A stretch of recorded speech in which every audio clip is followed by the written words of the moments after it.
예, 오늘은 삼위일체 주일입니다. 교회는 전통적으로 성령 강림절 다음 주일을 삼위일체 주일로 지켜왔습니다. 순서적으로 이게 타당한 이야기죠. 그리고 의미가 있습니다. 뭐냐면 우리는 성부, 성자, 하나님을 다 아는데 성령 강림절에 성령께서 강림하셨습니다. 그래서 삼위일체 하나님이 다 드러나게 된 것이죠. 온전히 이제 알려지게 됐습니다. 성부 하나님은 구약 시대부터 이미 알려지셨습니다. 그래서 이스라엘 사람들은 하나님을 유일하신 하나님, 유일신으로 섬겨왔습니다. 성자 예수님은 육신을 입고 이 세상에 오셔서 33년 동안 사람들과 더불어 사셨습니다. 그러면서 자신이 하나님이심을 증거하셨고, 그리고 부활 승천하셨습니다. 승천하시면서 주님은 말씀하셨습니다. 내가 떠나가면 너희에게 또 다른 보혜사가 올 것이다 라고 말씀해 주셨고, 그래서 너희는 예루살렘을 떠나지 말고 아버지께서 약속하신 것을 기다리라 이렇게 말씀을 하셨습니다. 그리고 드디어 오순절에 예수님이 약속하신 대로 성령께서 강림하셨습니다. 바로 세 번째 하나님이 우리에게 나타나셨습니다. 성령께서 강림하심으로써 삼위일체 하나님은 완전하게 그리고 온전하게 우리에게 다 나타나셨습니다. 그래서 성령 강림절, 성령 강림주일 다음 주일을 삼위일체 주일로 지키게 된 것입니다. 하나님을 삼위일체 하나님으로 믿는 것은 우리 인간의 머리로, 인간의 지혜로 이해하기가 쉽지 않습니다. 우리 전 목사님께서 주보에 이렇게 설명을 넣었습니다. 그러나 읽어보시면 알 듯 모를 듯 해요. 쉽지 않습니다. 하여간 우리 머리가 이해하기는 어렵습니다. 삼위일체라는 말은 하나님은 성부, 성자, 성령 이렇게 세 분이 계신다 하는 거죠. 그 세 분은 능력과 영광과 존귀에 있어서 동일하십니다. 그런데 분명히 동일하신데 다른 세 하나님이라는 거죠. 다른 세 하나님이신데 동일하다는 거지 않습니까? 세 하나님이 동일하다, 한 분이시다 하는 겁니다. 아니, 세 분이면 세 분이고 한 분이면 한 분이지, 이것도 아니고 저것도 아닌 것 같은 세 분이 하나다라는 것, 이게 이해하기가 쉽지 않습니다. 하나님이 세 명이다, 세 분이다 이렇게 되면 삼신론에 빠지는 거예요. 하나님이 한 분이시다 그러면 단일신론에 빠지는 겁니다. 뭐 이게 복잡해요.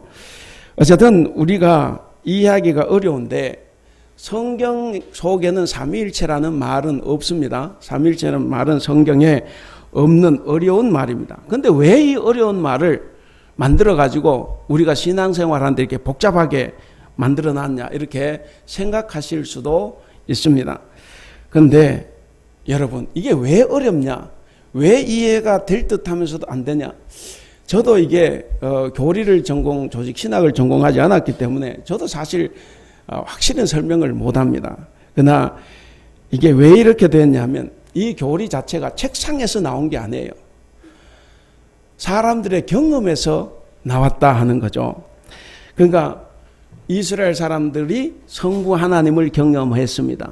그러니까 기독교인들도 성부 하나님을 경험했고 예수님 오시니까 성자 예수님도 경험을 했습니다.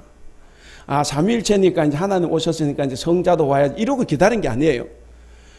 그러고 나서 성령 하나님께서 오신 거예요. 그래서 성령 하나님을 경험했습니다. 그래서 성자 예수님을 경험하고 성령 하나님을 경험한 그리스도인들이 이 고백을 했다 하는 거죠. 성경에 나타난 삼위 하나님이 인간에게 알려진 것은 제일 먼저 당연히 성부 하나님이십니다. 성부 하나님 더 설명할 필요가 없죠. 창조주 하나님이십니다. 그리고 해방자, 구원주 하나님이십니다. 그리고 이스라엘 민족들에게는 바로 유일하신 여호와 하나님, 그렇게 섬기며 살아왔습니다. 그런 이스라엘 민족에게 헷갈리는 분이 한 분이 나타난 거예요. 뭐냐면 바로 성자 예수님입니다. 예수님을 하나님으로 인정을 해야 되는데 이게 유대인들은 그렇게 인정을 못하지 않습니까? 뭔가 하나님 같기도 하고 안 같기도 한 분이에요. 예수님은 30살 때까지는 아버지의 직업을 이어받아서 목수일을 하셨습니다. 그러니까 아주 평범하고 지극히 가난한 집안입니다. 그런데 어느 날 성령 충만함을 받았습니다. 성령 충만함을 받은 후에 그가 놀라운 일을 하기 시작을 했습니다. 각종 병자들을 고쳤습니다. 악한 마귀와 귀신들을 다 쫓아내셨습니다. 지금까지 누구에게도 들어보지 못했던 권세 있는 말씀도 그가 가르쳐 주셨습니다. 심지어 그는 죽은 사람도 살리셨습니다. 그래서 이분이 하나님이 계시하신 메시아가 아닌가 하는 생각을 하기도 했습니다. 더 놀라운 사실은 메시아신 예수님 그 자신이 십자가에 못 박혀 돌아가셨습니다. 그리고 죽음의 권세를 이기시고 다시 부활하셨고 그리고 승천하셨습니다. 이런 예수님을 경험한 사람들은 이분을 하나님으로 인정할 수밖에 없었습니다. 다만 유대인들은 인정하지 못했지만 유대교를 믿는 시 인정하지 못했지만 일부 사람들은 이분을 하나님으로 믿을 수밖에 없었고 그리고 더 나아가서 세상을 구원한 구세주로 인정하고 믿게 되었습니다. 성령 하나님, 성령님도 마찬가지입니다. 예수님은 승천하시면서 아까 말씀드린 대로 나를 대신하여 또 다른 보혜사를 너희에게 보내주시겠다 이렇게 말씀을 하셨습니다.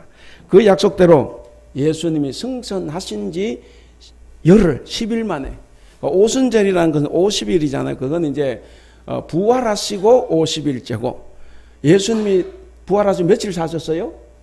40일 사셨지 않습니까? 그 40을 빼면 이제 열흘입니다. 그래서 예수님께서 승천하시고 난 다음 열흘 만에 성령께서 강림하셨습니다. 성령께서 강림하셔서 제자들에게는 삶의 큰 변화가 일어났습니다. 그 전까지는 무서워서 그냥 방문 꼭꼭 걸어 잠그고 숨었습니다. 근데 그 사람들이 담대하게 예수님의 이름을 증거했습니다. 세상 밖으로 나온 거죠. 그리고 베드로가 설교할 때 한꺼번에 3,000명이 회개하는 놀라운 역사가 일어났습니다. 성도들이 재산을 팔아서 필요에 따라 서로 나누어 쓰는 상부상조하는 역사가 일어났습니다. 여러분 베드로가 설교했을 때 3,000명이 늘어났다는 것은 그 3,000명은 그냥 우리가 총동원 전도주를 할 때 막 나오는 그 사람을 말하는 것이 아니고 자기 재물을 가지고 나와서 나누어 썼다 이런 사람이 3,000명이다 하는 이야기예요. 그러니까 놀라운 역사가 일어났습니다. 그리고 예수님의 이름을 통한 기적의 역사가 끊임없이 일어났습니다. 제자들이 자기들의 변화된 모습을 보면서 아마 자기들이 놀랐을 겁니다. 아까 축구 이야기했는데 그 축구 선수들 갈 때부터 결승에 올라가 우승하겠다 그랬는데 진짜인지 몰랐어요. 그거 예상하지 못했으면 자기들도 놀랐을 겁니다. 우리가 어떻게 결승까지 올라왔지? 제자들이 바로 그런 자신들의 변화된 모습을 보면서 놀랐고 그리고 성령님이 곧 하나님이심을 고백할 수밖에 없었습니다. 따라서 오늘 우리가 보고 있는 이 삼위일체 하나님의 교리는 성경에 원래부터 있었던 내용이긴 하지만 그러나 중요한 것 성부 하나님에 대한 경험, 성자 하나님 예수님에 대한 경험, 그리고 성령 하나님에 대한 경험을 통해서 하나님은 세 분 하나님이 계시고 그리고 그 하나님은 동일한 그러니까 동시에 한 분이시다라는 것을 이제 생각하게 됐습니다. 다시 한번 우리 성부 하나님은 넘치는 사랑을 가지고 계십니다. 넘치는 사랑으로 우리를 구원하시고 우리와 손수 화해해 주신 사랑의 하나님이십니다. 우리가 화해하자고 노력을 해도 화해를 안 받아주시는 것이 정상일지 모르는데 하나님께서 스스로 우리와 화해를 해 주신 그런 분입니다. 이 놀라운 사랑으로의 초대는 우리가 자격이 있어서 일어난 것이 아니다 하는 것입니다. 그 무엇 때문에 일어났습니까? 바로 하나님의 그 놀라운 사랑 때문이다 하는 거죠. 마땅히 죽어야 할 죄인입니다. 우리는. 그런데 믿음으로써 믿음으로만 하나님과 화해할 수 있습니다. 바로 이것이 기적의 기적 중의 기적이고 또 복음 중에서 복음이다, 그렇게 말할 수 있습니다. 여러분, 우리가 믿음으로서만 구원 얻어서 하나님과 화해를 했다 하는 이 기적은 그냥 일어난 것이 아니에요. 우리는 믿기만 하면 가능했지만, 그러나 삼위일체 하나님은 엄청난 대가를 스스로 지불하신 겁니다. 뭡니까? 성부께서는 자기의 친아들을 내어 주셨습니다. 그리고 친아들인 성자 예수님은 십자가의 고난과 죽음을 스스로 감당하셨습니다. 그리고 성령께서 그 고통을 경험하며 자신을 비우셨기에 일어날 수 있었던 삼위일체 하나님의 정말 놀라운 은혜의 합작품이다 하는 거죠. 하나님은 고난당하심으로써 이 세상의 죄를 멸하시고 악을 이기고 선을 이루어내셨고, 그리고 우리와 화해해 주셨습니다. 그리고 이제 이 삼위일체 하나님께서 자신의 사랑의 핵심, 사랑의 핵이라고 할 수 있는 십자가의 자리로 우리를 친히 초대해 주셨습니다. 그렇기 때문에 성도로 부름을 받은 우리는 하나님의 고난당하는 그 영광을 사모하며 십자가의 자리로 우리는 참여해야 합니다. 오늘은 교회력에 따라서 삼위일체 주일입니다. 그리고 삼위일체 주일에 주어진 성경 본문 말씀이 주보에 나온 대로 몇 가지가 있죠. 그 중에 이제 저는 오늘 로마서 5장 1절에서 5절 말씀을 택했습니다. 이 말씀은 환난, 인내, 연단, 소망으로 이어지는 신앙생활의 기본 공식을 우리에게 제시해주고 있습니다. 앞에서도 말씀드렸듯이 이 삼위일체 주일은 오순절 성령 강림 이후에 처음으로 맞는 주일입니다. 다른 절기를 이렇게 생각해 보시면 성탄절, 주현절, 부활절, 예수님 승천주일, 이런 건 뭐예요? 사건이지 않습니까? 이 사건 때문에 생겨난 건데, 이 교회력 중에 유일하게 삼위일체 주일은 사건에 초점이 있는 것이 아니에요. 그렇죠? 이것은 교리에 초점을 맞추고 있는 것입니다. 교리에 초점을 맞추고 있는데, 그러면 이 삼위일체 교리가 대단히 중요하다는 거죠. 대단히 중요한 겁니다. 우리가 가장 신비하게 여기는 것이 삼위일체 하나님을 이해하고 믿는 겁니다. 여러분, 다 이해하려고 하지 마세요. 예, 이해됐다가 갔다가 막 이렇게 하는 거기 때문에, 예, 아까 말씀드린 것처럼 이건 책상머리에서 나온 게 아니에요.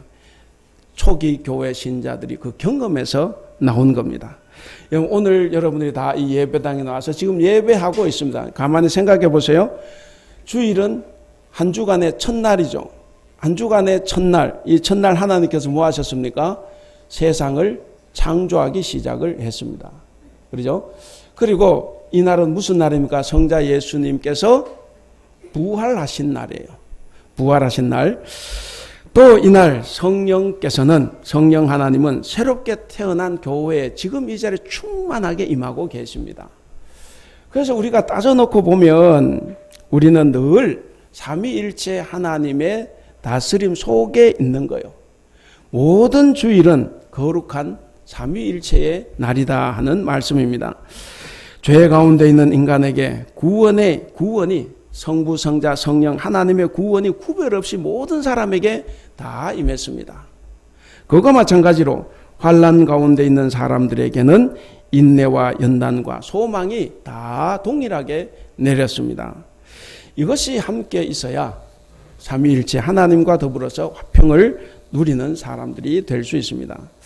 오늘 3절을 보시면 바울은 3절에서 이렇게 말을 합니다. 3절 즐거워하나니까지 읽겠습니다. 시작. 다만 이뿐 아니라 우리가 환난 중에도 즐거워하나니. 예. 다만 이뿐만 아니라 우리가 환난 중에도 즐거워한다. 여기 즐거워한다는 말은 원어로는 자랑한다 이 말입니다. 그래서 세번역 성경에서는 자랑합니다 이렇게 번역을 했습니다. 그러니까 어쨌든 이 환난 중에도 즐거워한다, 환난 중에도 자랑한다 그랬으니까 성도에게는 환난이 있다는 거예요, 없다는 거예요? 환난이 있다는 거지 않습니까? 많은 성도들이 그렇게 생각을 했습니다. 여기 앉아 계신 여러분들은 당연히 그러지 않지만 하나님을 믿으면 환난이 없다. 환난을 당하지 않고 만사 형통한다. 이렇게 생각을 합니다. 이거는 착각이죠. 이건 오해입니다. 이런 오해 때문에 생겨난 문제들이 많아요. 성도들이 환난을 당할 때 낙심합니다. 그리고 불평하고 원망에 빠집니다. 여러분, 중요한 것은 기독교 신앙은 환난이 없는 것이 아니라 뭡니까? 환난을 즐거워하는 거예요. 환난을 자랑하는 겁니다.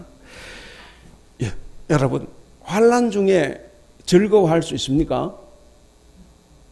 대답은 하지 마시라고 늘 제가 말씀드립니다. 환난을 즐거워할 수 있습니까?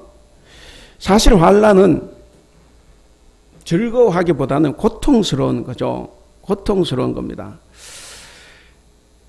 여러분의 신앙은 그래도 환난 중에 즐거워하는 신앙입니까? 예, 이 환난은 즐거워할 수 없는 신앙으로 보입니다. 환난 중에도 장래의 영광을 바라보며 즐거워할 수 있는 신앙, 장래의 영광을 바라보면서 환난을 자랑할 수 있는 그 신앙이 바로 기독교의 바른 신앙입니다. 여러분들 아까 3절 전반절 읽었는데 3절 후반절부터 4절 같이 읽겠습니다. 이는 시작. 이는 환난은 인내를, 인내는 연단을, 연단은 소망을 이루는 줄 알미로다. 예, 환난은 인내를, 인내는 연단을, 연단은 소망을 이루는 줄 안다. 이렇게 말하고 있습니다. 여러분, 환난은 즐겁거나 자랑할 수 있는 게 아니죠. 다 숨기고 싶은 거지 않습니까? 정말 고통스러운 겁니다. 근데 환난을 숨기고 싶고 고통스러운 것이라고 해도 그것이 항상 나쁜 것은 아니죠. 숨기고 싶어도 나쁜 것은 아니다. 성도에게 있어서 환난은 육체적으로는 고통스럽고 그리고 힘듭니다. 그러나 영적으로는 뭡니까? 유익이 될 수도 있는 것입니다. 환난이 만약에 없다고 하면 성도의 신앙은 성숙하기가 어렵습니다. 환난이 없다고 하면 성도의 신앙은 그 신앙의 참됨 여부를 가려낼 수가 없습니다. 그래서 하나님은 자기 백성이 고통당하는 것을 아시면서도 환난을 허락하셨습니다. 따라서 환난은 참된 신앙을 가려내기 위해서 하나님께서 마련하신 시금석이다. 이렇게 볼 수가 있습니다. 그러므로 환난은 성도가 하나님께 인정받기 위해서 반드시 거쳐야만 하는 하나의 과정입니다. 여러분, 쇠를 생각해 보시기 바랍니다. 쇠를 중요한 부품으로 만들기 위해서는 뜨거운 용광로에 집어 넣어서 단련을 시켜야 됩니다. 그리고 또 나온 것만 열심히 또 두드리지 않습니까? 얼마나 잘 연단시키냐에 따라서 좋은 품질이 되느냐 나쁜 품질이 되느냐 결정이 납니다. 우리가 세상에서 당하는 환난도 마찬가지입니다. 바로 쇠를 넣어서 불순물을 제거하는 그런 뜨거운 용광로와 같다 하는 것입니다. 이때 중요한 것이 뭡니까? 바로 인내입니다. 환난을 견디고 이겨낼 수 있는 것, 견뎌낼 수 있는 것, 그 인내가 필요합니다. 마찬가지로 우리도 환난을 당합니다. 우리에게 환난이 당할 때 인내하지 못하면 참된 신앙인으로 발전하기가 어렵습니다. 참된 신앙인으로 인정받기가 어렵습니다.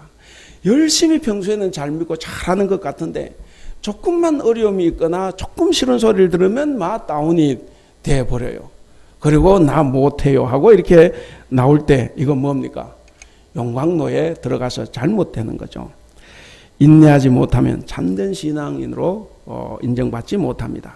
어떤 신앙인이 참된 신앙인인가 아닌가 라고 하는 여부는 반드시 환난, 시험을 통과해 보면 알 수가 있습니다.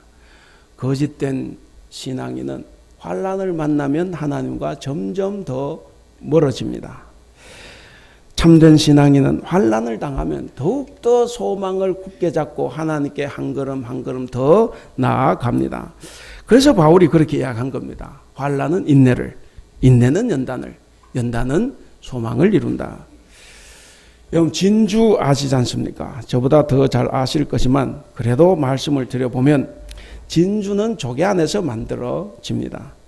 조개 몸속에 들어온 모래가 얼마나 이 조개를 아프게 하겠습니까? 그 연약한 조개살 속에 박히면 조개는 큰 고통을 받습니다.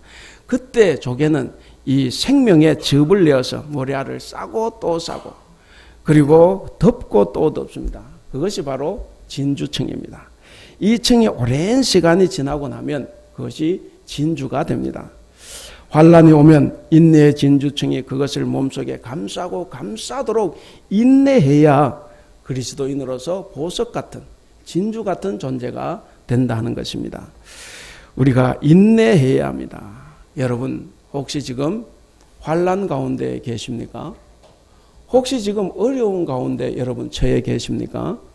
그렇다면 이미 여러분의 마음속에 진주를 품기 시작했다 생각하시고 믿으시기를 바랍니다. 여러분 인내는 연단을 이룹니다. 여기 연단을 문자적으로 보면 검증받은 자질을 이야기하는 거예요. 연단, 검증받은 자질을 말하는데 세번역 성경에서는 단련된 인격 그랬습니다. 그리고 과거에 새로 개정하기 전에 표준 세번역 성경은 품격이라고 번역을 했습니다.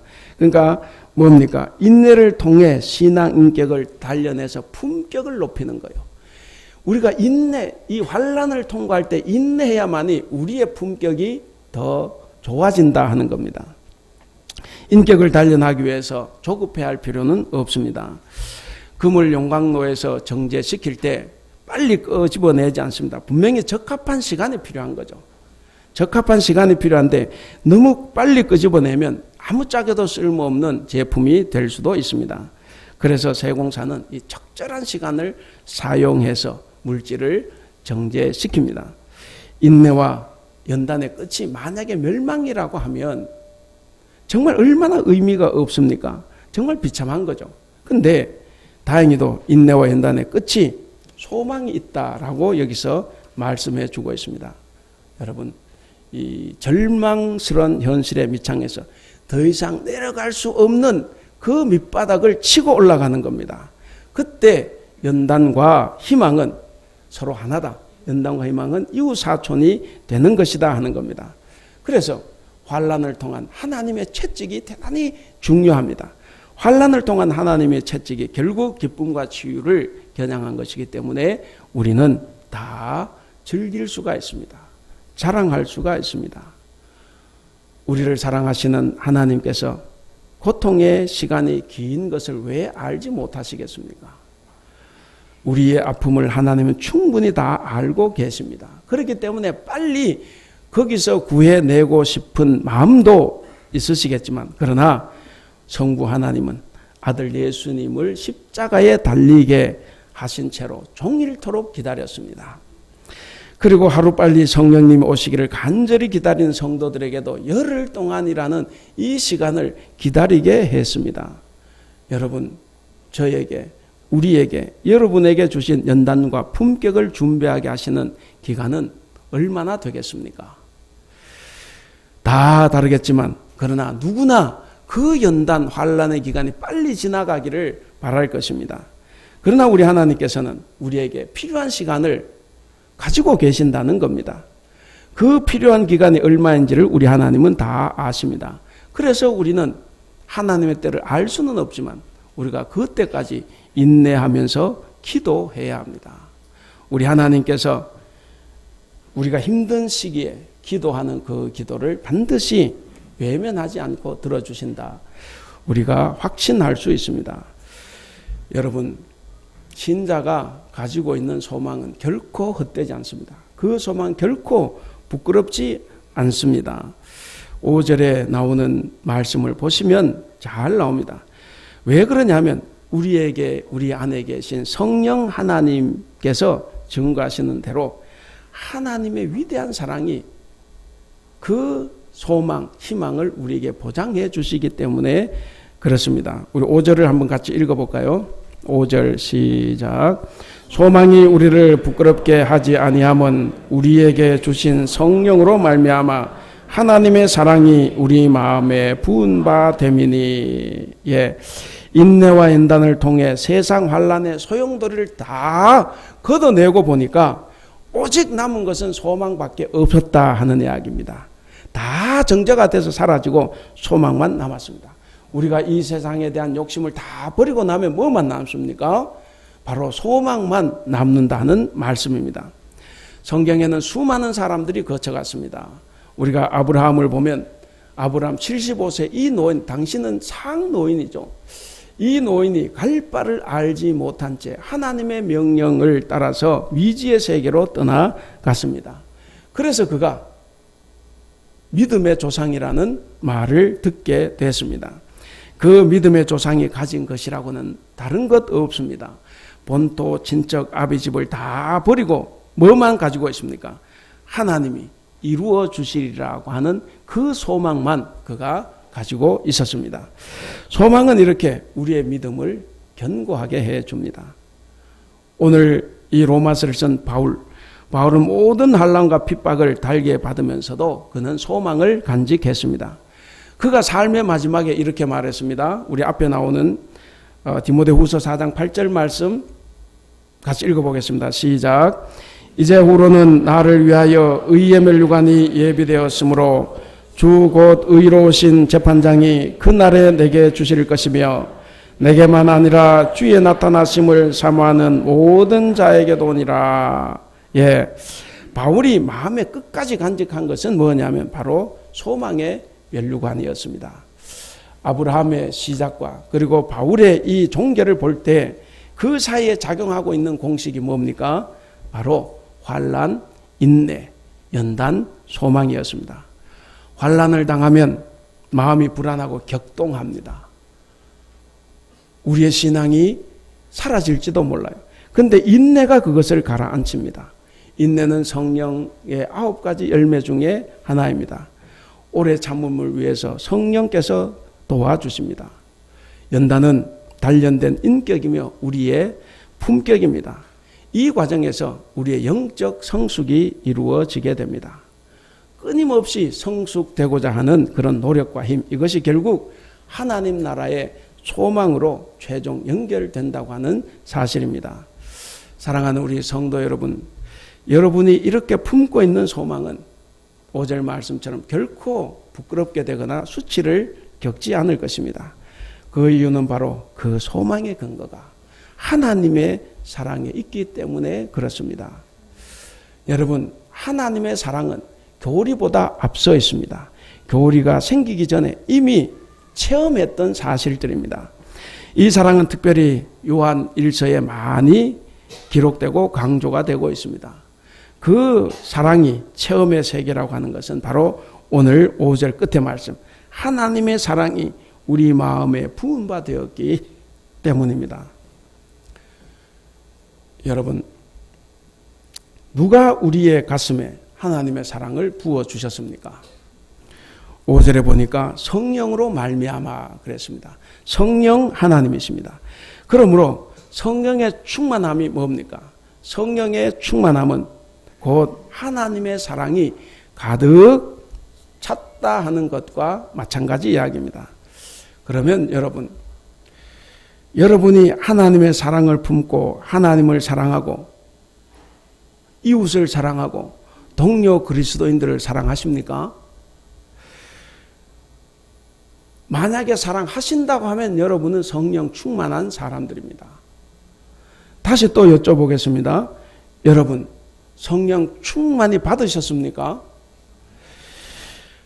그렇다고 하면 이웃을 사랑함으로 동료 그리스도인을 칭찬하고 격려함으로써 그것을 보여줘야 합니다. 그렇게 할 때 우리는 성령 충만한 사람이 됩니다. 서로 사랑을 해야 됩니다. 우리가 전후 좌우로 앞뒤 좌우로 인사 한번 해볼까요? 인사하겠습니다. 사랑합니다. 인사하겠습니다. 사랑합니다. 사랑합니다. 예, 사랑합니다. 부부간 왜 사랑합니다 안 해요? 예, 부부간 외면하고 있는데 사랑합니다. 사랑을 해야 성령 충만한 겁니다. 이제 말씀을 맺겠습니다. 오늘은 성령 강림절후 첫 번째 주일이자 삼위일체 주일입니다. 성부 하나님께서는 우리에게 놀랍고 신비한 구원의 사랑을 베풀어 주셨습니다. 그리고 예수님은 그 일을 감당하셨습니다. 그리고 성령 하나님은 그것을 우리에게 깨닫게 해 주셨습니다. 삼위일체 하나님의 은혜로 예수님을 믿음으로 의롭다라고 인정받은 사람은 바로 다가오는 하나님의 영광에 참여한다는 그 희망을 우리가 가지고 살 수 있습니다. 하나님의 영광이라는 생명의 빛이 우리를 강하게 비추게 될 것입니다. 바로 이런 사람들은 바울의 고백처럼 환난까지도 자랑할 수 있습니다. 그 환난을 기쁘게 받을 수 있습니다. 그 사람이 누굽니까? 바로 우리들입니다. 오늘 제목 깁니다. 우리 제목 같이 한번 읽어보겠습니다. 시작. 그리스도인 하나님을 경험한 사람. 삼위일체 하나님을 경험하고 있는 우리에게서 다른 사람들은 우리를 보면 어떤 경험을 할까 하는 겁니다. 우리는 삼위일체 하나님을 경험해서 그 사랑을 알고 있습니다. 그러면 다른 사람들은 우리를 보고 어떤 경험을 할까요? 사랑의 모습을 경험할까? 나 자신, 우리 자신을 보면서. 혹은 겸손한 모습, 희생의 모습을 경험하고 있을까? 아니면 삼위일체 하나님을 경험한 우리를 보는 다른 사람들이 우리의 시기 질투하는 모습을 경험하고 있을까? 우리가 생각을 해봐야 됩니다. 우리는 성령 충만한 사람, 하나님의 사랑으로 가득 찬 사람들입니다. 사랑하는 우리 대북교회 성도 여러분, 그리고 오늘 우리가 함께 예배하는 성도 여러분, 성삼위 하나님을 경험한 흔적이 저와 여러분들 가운데 나타나야 합니다. 그것이 바로 서로 위로해주고 아껴주고 도와주고 사랑하는 겁니다. 좋은 말로 위로하는 것, 이것이 바로 성삼위 하나님을 경험한 흔적입니다. 바로 그런 것이 나타나서 많은 사람들을 구원할 뿐만 아니라 동료 그리스도인들, 이웃을 위로하는 역사가 충만하게 임하시기를 간절히 기원합니다. 기도하겠습니다.